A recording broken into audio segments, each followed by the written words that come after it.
ఆదికాండము 1వ అధ్యాయము. ఆదియందు దేవుడు భూమ్యాకాశములను సృజించెను.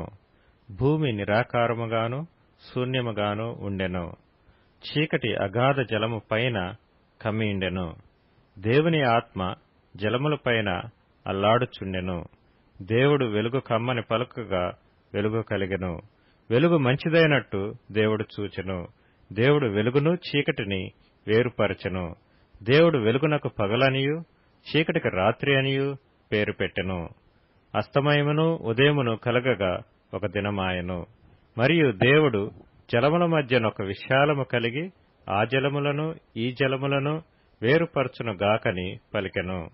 దేవుడు ఆ విశాలము చేసి విశాలము క్రింద జలములను విశాలము మీది జలములను వేరుపరపగా ఆ ప్రకారమాయెను. దేవుడు ఆ విశాలమునకు ఆకాశమని పేరు పెట్టెను. అస్తమయమును ఉదయమును కలుగగా 2వ దినమాయెను. దేవుడు ఆకాశము క్రిందనున్న జలములో ఒకచోటనే కూర్చబడి ఆరిన నేల కనబడునుగాకని పలకగా ఆ ప్రకారమాయెను. దేవుడు ఆరిన నేలకు భూమి అని పేరు పెట్టెను. జలరాశికి ఆయన సముద్రములని పేరు పెట్టెను. అది మంచిదని దేవుడు చూచెను. దేవుడు గడ్డిని విత్తనములిచ్చు చెట్లను భూమి మీద తమ తమ జాతి ప్రకారము తమలో విత్తనములు గల ఫల వృక్షములను భూమి మొలిపించుకాకని పలుకగా ఆ ప్రకారమాయెను.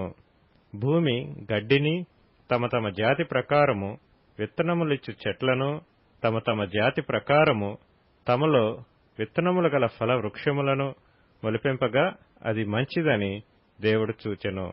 అస్తమయమును ఉదయమును కలగగా 3వ దినమాయెను.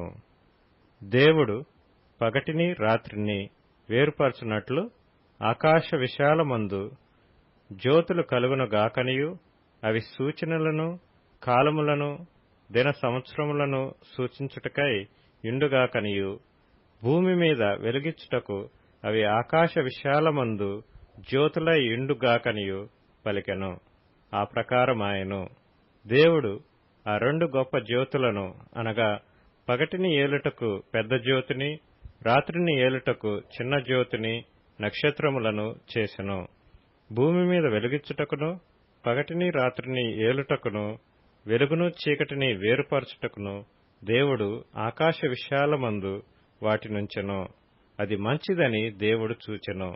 అస్తమయమును ఉదయమును కలుగగా 4వ దినమాయెను.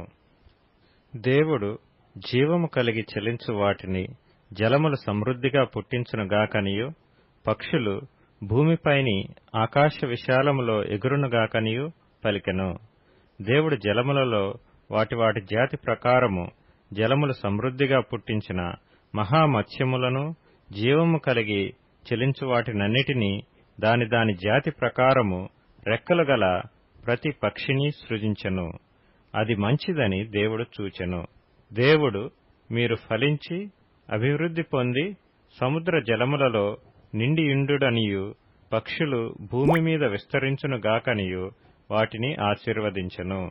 అస్తమయమును ఉదయమును కలుగగా 5వ దినమాయెను.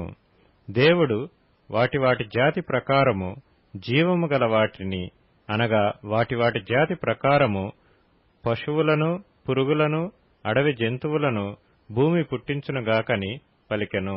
ఆ ప్రకారమాయెను. దేవుడు ఆయా జాతుల ప్రకారము అడవి జంతువులను ఆయా జాతుల ప్రకారము పశువులను ఆయా జాతుల ప్రకారము నేలను ప్రాకు ప్రతి పురుగును చేసెను. అది మంచిదని దేవుడు చూచెను. దేవుడు మన స్వరూపమందు మన పోలిక చొప్పున నరులను చేయుదుము.